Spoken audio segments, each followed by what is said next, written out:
Pemerintah sudah mengambil langkah dengan menutup dapur SPPG dan memanggil Kepala BGN untuk memitigasi kasus keracunan massal.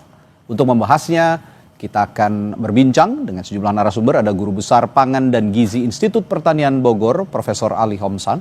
Dan ada pula Lalu Hadrian sebagai Wakil Ketua Komisi 10 DPR RI. Selamat malam, Bapak-Bapak.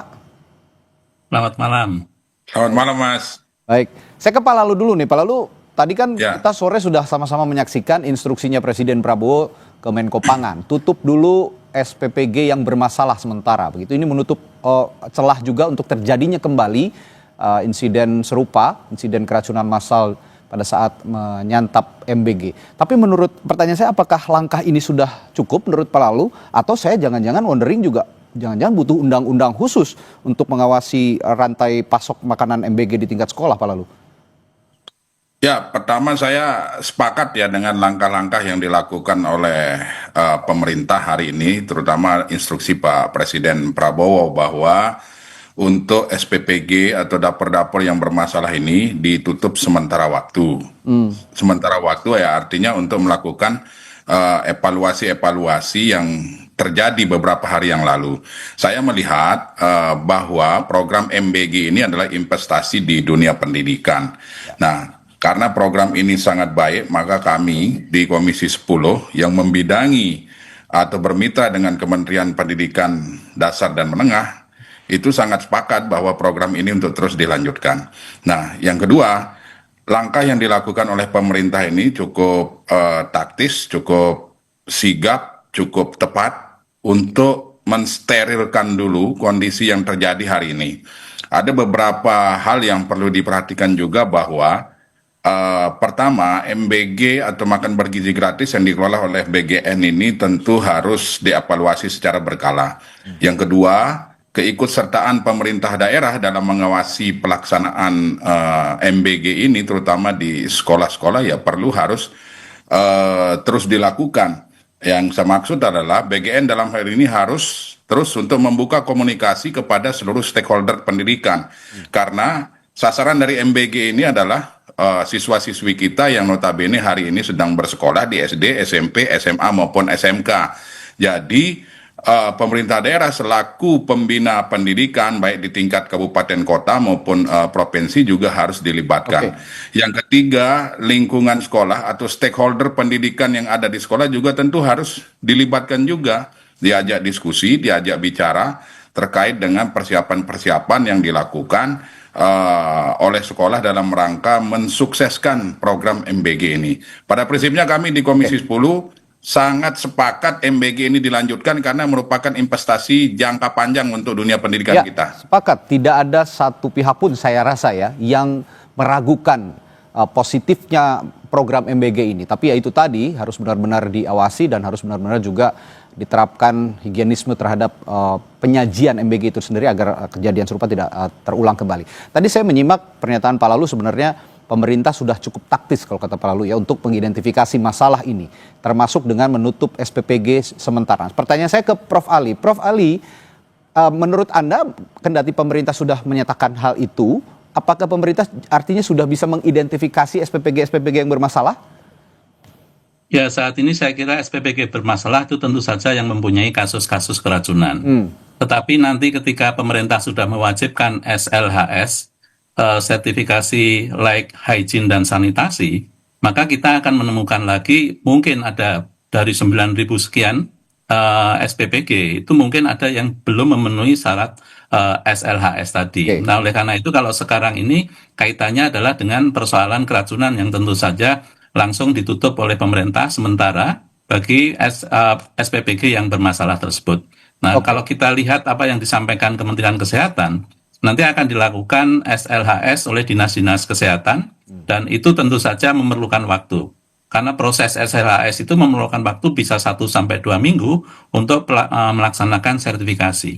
Dan kalau kita cermati sekarang setiap kabupaten itu jumlah SPPG-nya bervariasi. Sebagai contoh di Sukabumi itu sekitar 70 SPPG. Di Kupang itu sekitar 10 SPPG.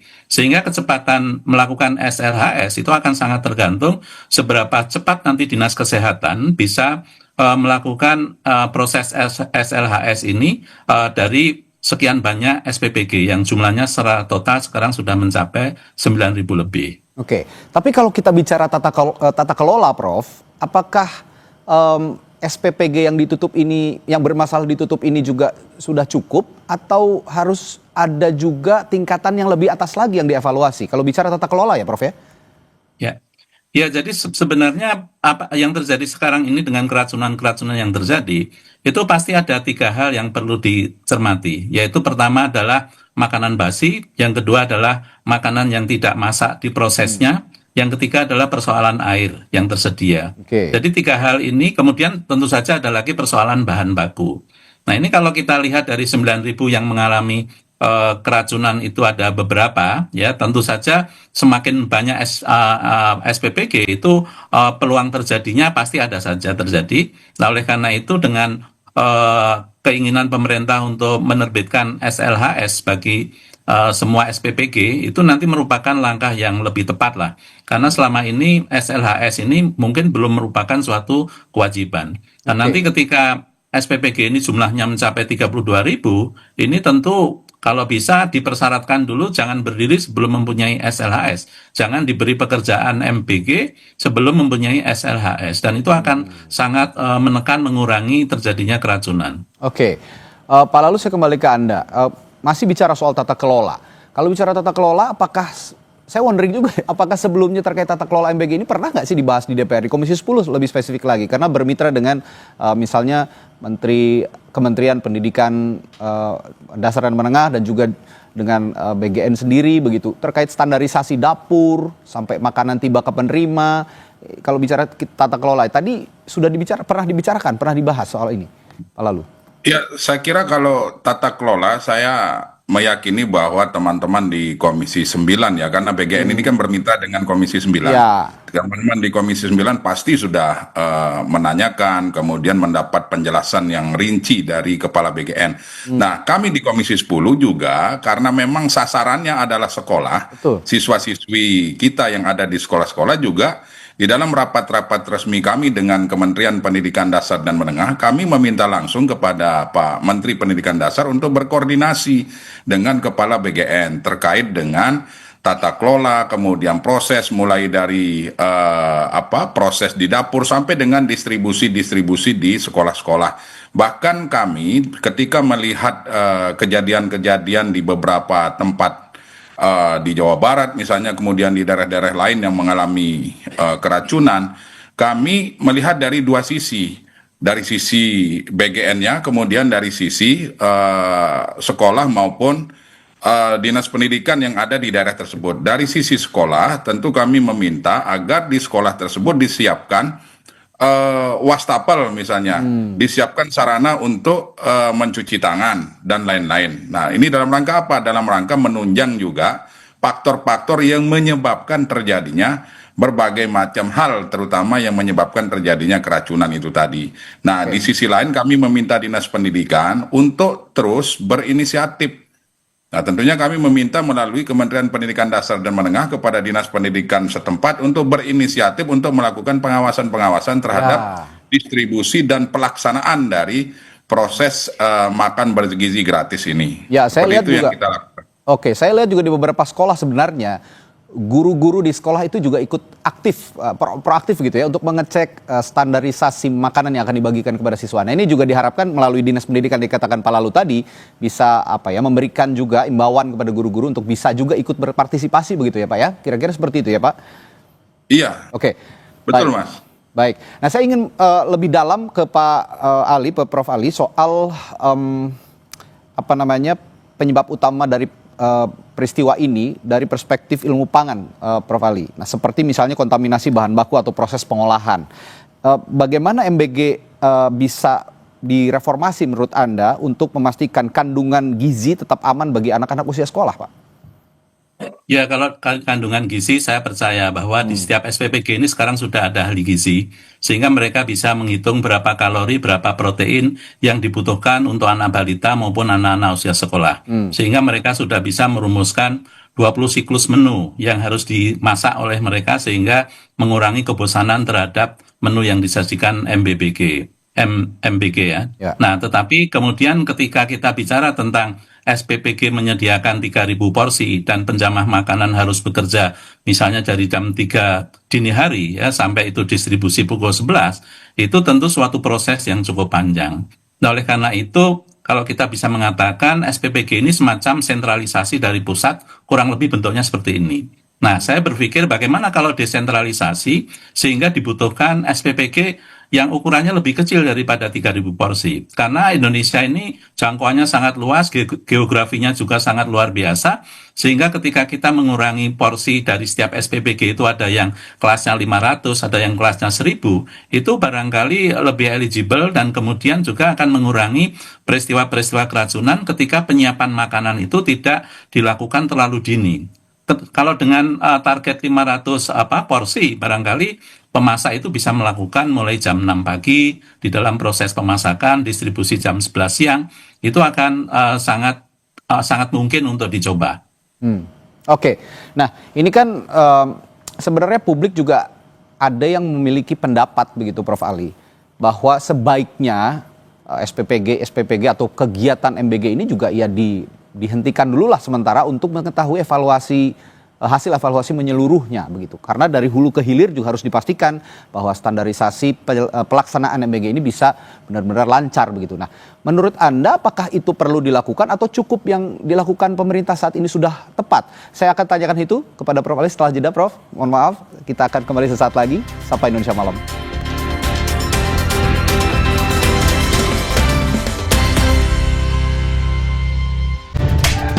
Ini nih yang gue cari, Aku Viva. Ngelewatin teknologi yang ngejaga kemurniannya. Jernih banget, bikin sejuk di tiap teguk. Ini air mineralnya baik untuk tubuh. Aku Viva, murni, alami dari Wings Food.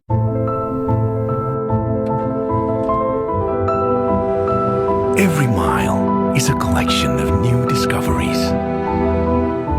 Suzuki Fronx, marvelous at every mile. Cuaca berubah-ubah, aktivitas padat, jaga kesehatan setiap hari dengan susu steril 7 kurma. Susu steril ditambah kurma 2 kali melindungi tubuh kita, double khasiatnya. Badan jadi terlindungi. Minum susu steril 7 kurma, double khasiatnya. Tiap orang punya semangatnya masing-masing untuk memberikan yang terbaik. Terima kasih untuk kamu yang tidak bercerita, tapi selalu semangat 100%. Kopi Kapal Api, jelas lebih enak.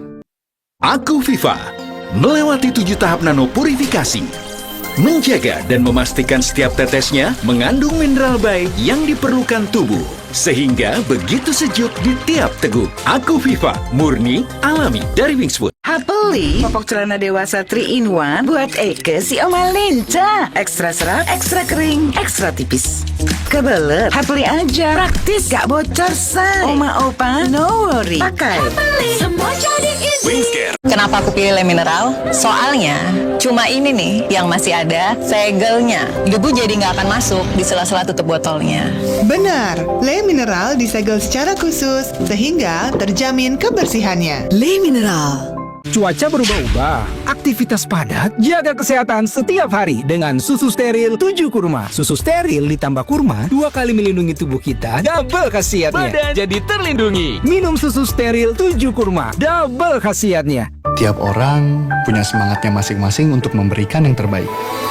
Terima kasih untuk kamu yang tidak bercerita, tapi selalu semangat 100%. Kopi Kapal Api, jelas lebih enak. 몰라이 두알리마, 칼슘, 콜라겐, 브루크랑, 꿀리크리프, 툴랑크로포스. No worries, 콜라겐아. Susu steril dengan 1000 mg kolagen dan kalsium, kulit no keriput, tulang no keropos. 콜라겐아, 수수 아웨 무다. Aku sering melihat galon cuci ulang disimpan di tempat yang kotor. Jujur takut, bersih nggak ya untuk anak dan keluargaku? Kami mengerti kekhawatiran ibu. Untuk itu, Le Mineral menggunakan galon yang selalu baru agar terjamin kebersihannya. Le Mineral. Cuaca berubah-ubah, Aktivitas padat, jaga kesehatan setiap hari dengan susu steril 7 kurma. Susu steril ditambah kurma 2 kali melindungi tubuh kita, double khasiatnya. Badan jadi terlindungi. Minum susu steril 7 kurma, double khasiatnya. Baru Happily popok celana dewasa 3 in 1, cocok untuk oma lincah kayak Ega. Happily ekstra serat nampung hingga 1200 ml, gak gembung, ekstra kering, ekstra tipis. Ada ekstrak teh hijau, pakai dari pagi, nyaman kebelet. Pakai Happily say, praktis. Nongki kesandang kesindang sampai malam, nggak bocor, nggak kelihatan kan say. Eka pakai popok, oma opa nggak usah worry lagi, pakai Happily. Happily, semua jadi easy. Wingscare. Aku Viva, hadiah miliaran. Cek tutup botolnya. Ada uang tunai, handphone, emas, sampai mobil. Cek tutup botol Aku Viva sekarang.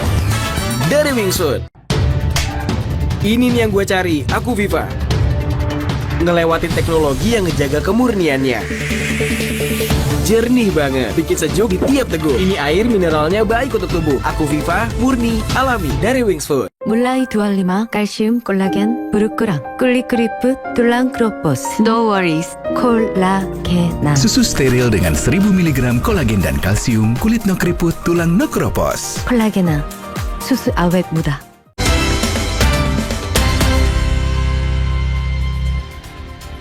Saudara Menteri Koordinator Bidang Pangan Zulkifli Hasan mengatakan tiap Satuan Pelayanan Pemenuhan Gizi atau SPPG Dapur MBG saat ini diwajibkan memiliki sertifikasi layak higienis dan sanitasi atau SLHS.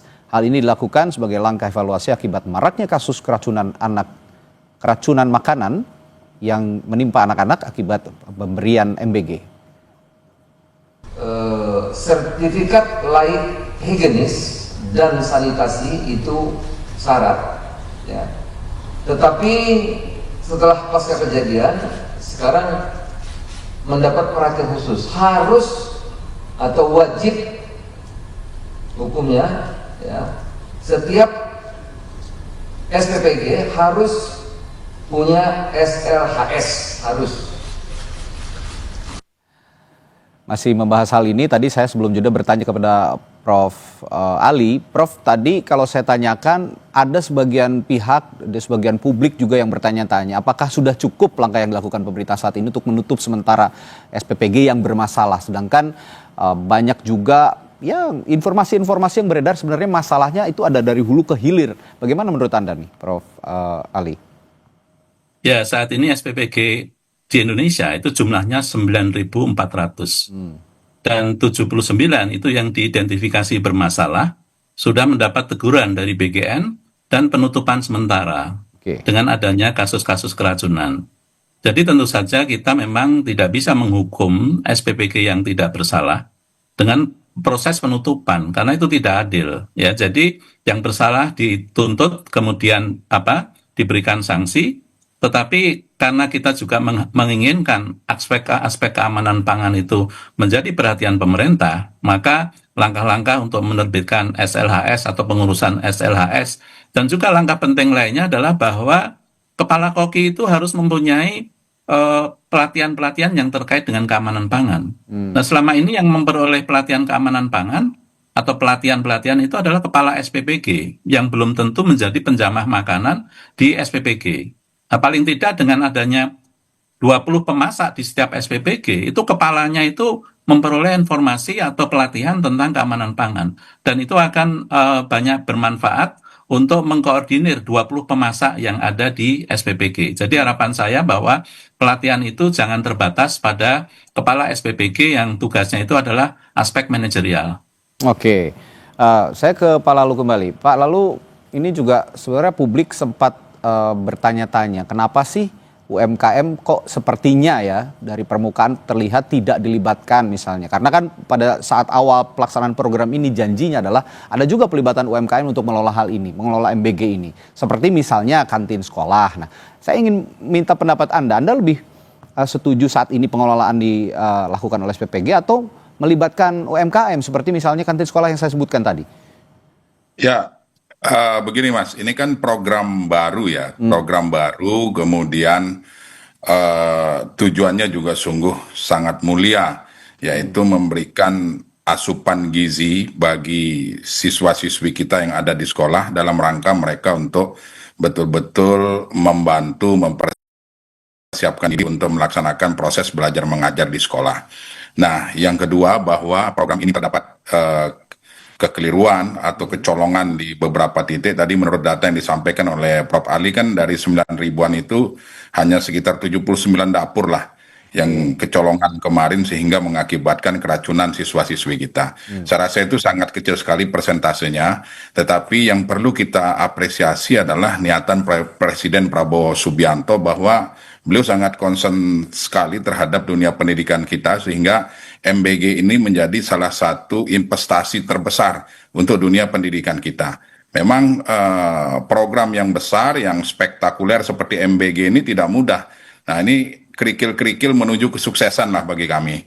Yang kejadian hari ini adalah kerikil-kerikil menuju kesuksesan. Banyak juga kok misalnya di beberapa tayangan kita juga melihat bahwa siswa-siswi kita yang memang pengelolaan dapurnya sesuai dengan prosedural, artinya sesuai dengan juklak-juknis, akhirnya mereka menerima MBG yang memang isinya betul-betul bergizi. Bahkan di beberapa tayangan mereka sangat senang sekali, gembira menerima itu, bahkan mengatakan mantap Prabowo. Nah, ini kan suatu kegirangan yang luar biasa itu. Banyak memang dari putra-putri kita. Banyak memang SPPG juga yang melaksanakan ini dengan baik gitu ya, Prof. Lalu yang dilaksanakan dengan baik sesuai dengan prosedur, ya saya rasa juga akan menghasilkan hasil yang luar biasa. Nah, bahkan siswa-siswi kita sangat senang. Nah, yang ketiga pelibatan UMKM misalnya. Nah, lagi-lagi saya katakan bahwa ini program baru sedang mencari formula yang terbaik lah saya rasa. Nah, saya rasa ke depan ini kan baru-baru mulai dan kita patut syukuri juga bahwa walaupun program baru tetapi target sasarannya sungguh luar biasa. Belum pernah ada presiden dalam sejarah Republik ini yang melakukan gebrakan seperti Presiden Prabowo Subianto. Nah, kami di Komisi 10 yang kemudian menjadi mitra pendidikan, ya tentu sangat bersyukur bahwa pendidikan ini menjadi perhatian yang sangat serius.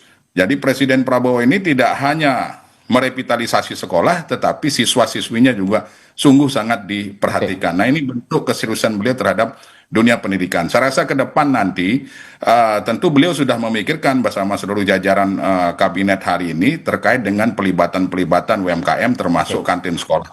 Saya rasa sedang dicari formulanya aja ini. Lagi dicari dulu lah ya, supaya pun kalau ada SPPG yang sukses ini juga bisa ditularkan ilmunya kepada UMKM yang nanti bisa saja dilibatkan gitu ya dalam program MBG ini.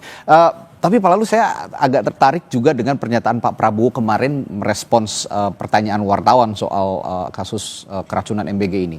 Pak Prabowo mengatakan jangan dipolitisasi katanya. MBG ini jangan dipolitisasi. Kalau menurut Anda ini apa artinya? Apakah artinya bahwa program MBG ini sebenarnya sudah jalan, sudah baik, tapi ada yang intervensi di tengah jalan atau bagaimana artinya menurut Anda? Ya, saya rasa saya sepakatlah yang disampaikan oleh Pak Presiden bahwa program ini tidak perlulah dibesar-besarkan terkait dengan data tadi misalnya 9.000 dapur ternyata yang bermasalah cuma 79. Nah, tidak perlu dibesar-besarkan apalagi ditarik-tarik ke ranah politik. Saya sangat sepakat itu bahwa tujuan dari MBG ini sungguh sangat mulia. Kita tunggulah, ini kan baru mulai, belum genap 1 tahun bahkan mulainya ini kan.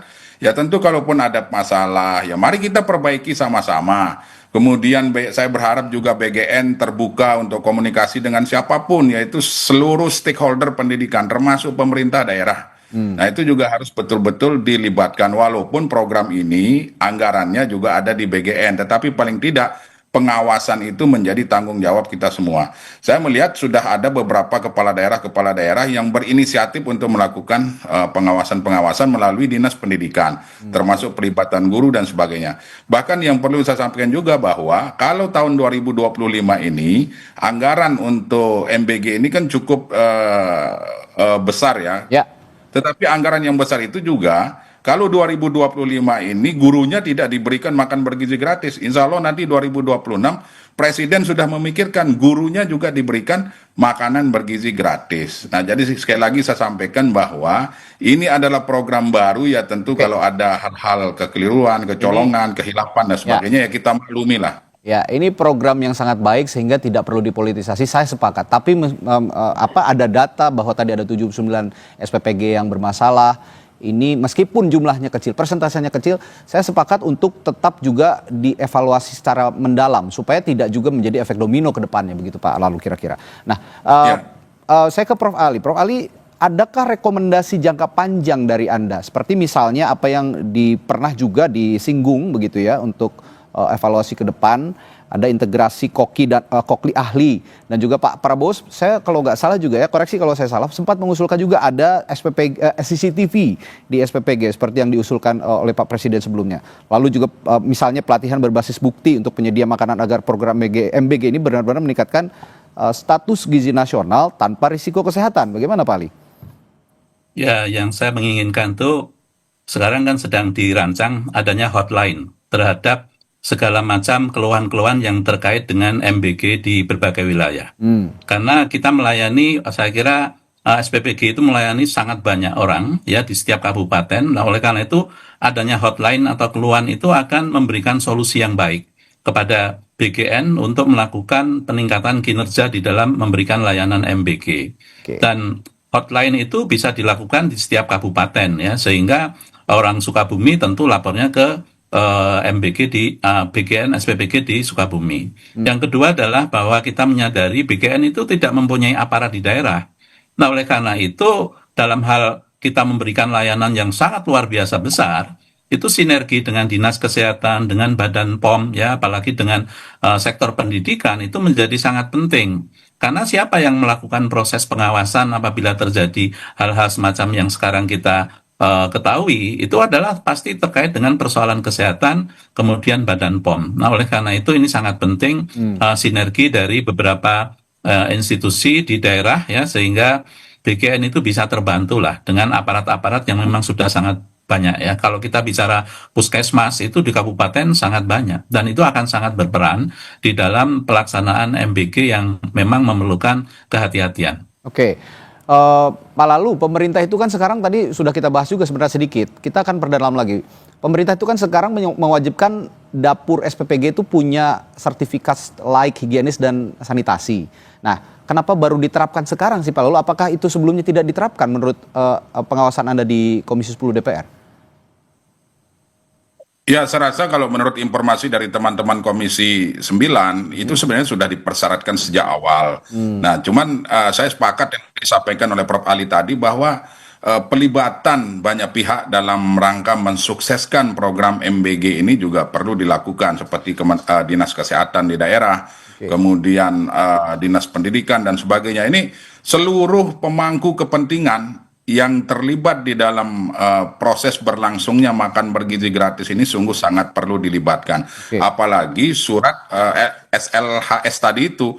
Jadi itu memang sungguh sangat penting. Kami saja di Komisi 10 di dalam rapat terakhir dengan Menteri Pendidikan Dasar dan Menengah meminta agar di seluruh sekolah target penerima MBG ini Kementerian Pendidikan Dasar dan Menengah 2026 besok menganggarkan untuk penyediaan wastafel. Agar siswa-siswi kita ini sebelum mereka santap MBG mencuci tangan terlebih dahulu menggunakan sabun supaya meminimalisir kejadian-kejadian yang hari ini terus terjadi seperti itu. Ini saya teringat zaman pandemi, sebenarnya praktik ini sudah terbiasa dilakukan oleh anak-anak sekolah dan ini juga harusnya berlanjut gitu ya untuk menyediakan wastafel, membudayakan lagi mencuci tangan sebelum makan.